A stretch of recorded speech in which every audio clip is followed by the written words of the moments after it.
I'd like to take a few minutes to talk to you about some of the new security features that we've added to Windows 8.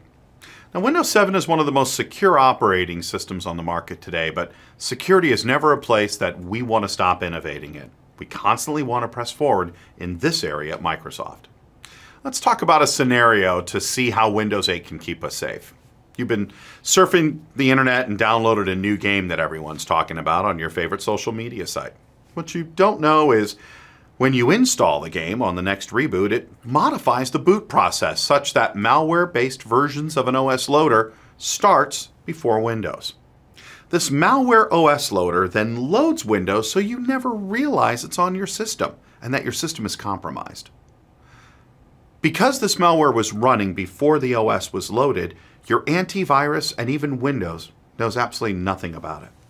Windows 8 addresses this with a UEFI, which is a modernized replacement for traditional BIOS.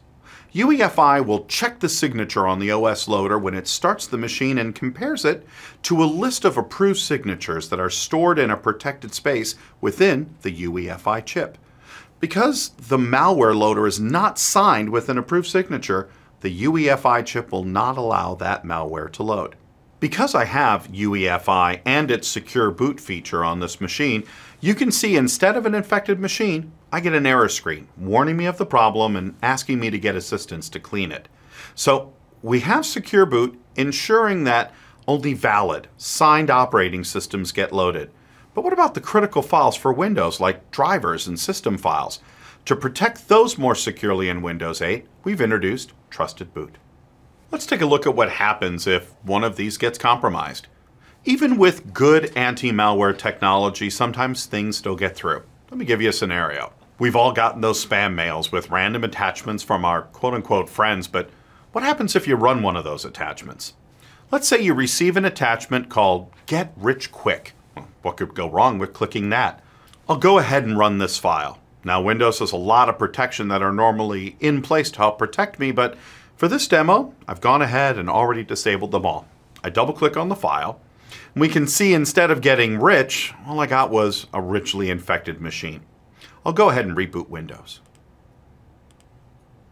When the machine restarts, you'll notice that Windows has realized that something is wrong and it has been tampered with. It automatically detected this, and instead of starting up, it's preparing the recovery environment. Now, let's let Windows boot to a safe and secure environment to repair itself.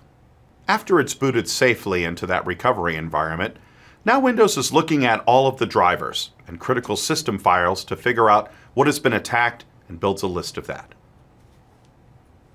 Once it's got that list, it can start to repair the damage and restoring the files from a safe and secure Windows file store, which is on that PC.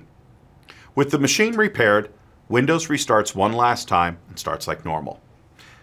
As you've seen, Windows 8 is able to protect itself during each step of the startup process, from OS loading through the driver loading process. And with technology such as early load anti-malware, that chain of protection continues all the way through.